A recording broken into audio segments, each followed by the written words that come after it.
আমি যে মাকে কথা দিয়েছি, মায়ের শেষ ইচ্ছা আর আমার স্বপ্ন যে তোকে পূরণ করতে হবে ভাই। হ্যাঁ, দেখ দেখ, তোর জন্য আমি নেম প্লেট নিয়ে এসেছি ভাই। ভাইয়া, তোমার স্বপ্ন আমি পূরণ করব ভাইয়া, পূরণ করব। আয় বুকে আয় ভাইয়া।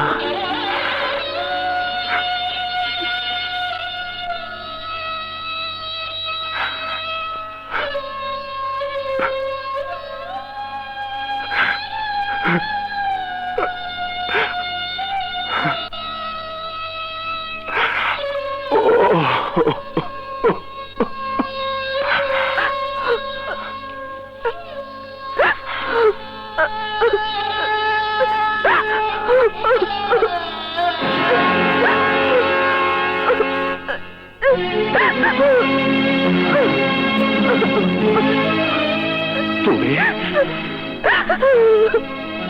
তুমি আবার এ বাড়িতে কেন এসেছো?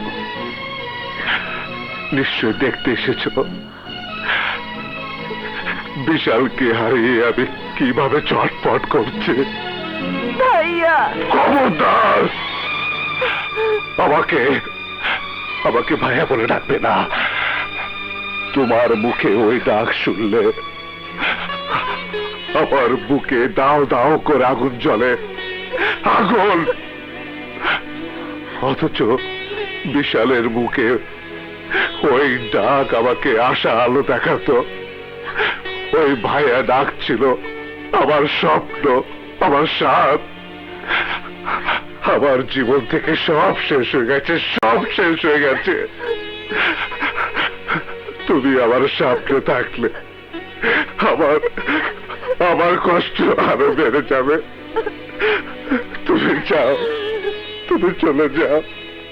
আমি আমি তোমার মুখ দেখতে চাই না, আমি তোমার মুখ দেখতে চাই না। তুমি চলে যাও, তুমি চলে যাও। আমার এই মুখ শুধু আপনাকে কেন, কাউকে দেখানোর ইচ্ছে নেই। আমি তো মরতে চাই, কিন্তু মরতেও পারছি না। বিশালের সন্তান যে আমার পেটে। কি বলছো তুমি? ঠিকই বলছি ভাইয়া, কিন্তু এই অনাগত সন্তানের পৃথিবীতে আসার পথে যে অনেক বাধা ভাইয়া, অনেক বাধা। না না, কোনো বাধা নেই, কোনো বাধা নেই। আমি ভেবেছিলাম আমার জীবনে আর কোনো স্বপ্ন নেই, স্বপ্ন ছাড়াই বেঁচে আছি। বিশালের সন্তান, বিশালের সন্তান তোমার পেটে।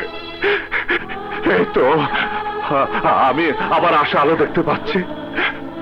বিশাল, বিশাল, আমার স্বপ্ন শেষ হয়ে যায়নি ভাই, আমার স্বপ্ন শেষ হয়ে যায়নি।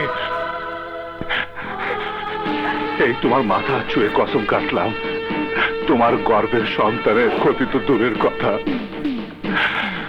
চোখ তুলে যে তাকাবে তাকে আমি ধ্বংস করে দেব। কি বললে তুমি?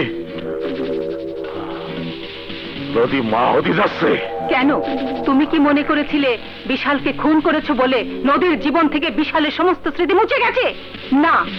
রাজু, নদীক নিয়ে আয়। সে সুযোগ তোমরা আর পাবে না, কারণ নদীর বাচ্চা হবে। আমি বেঁচে থাকতে নদীর বাচ্চার ক্ষতি হতে দেব না। আপনি কি সই করার আগে আরেকবার ভেবে দেখবেন? আমি যা করছি ভেবে চিন্তেই করছি, তাই আমি আমার সমস্ত সম্পত্তি নদীর অনাগত সন্তানের নামে উইল করে দিয়ে মরেও শান্তি পাবো।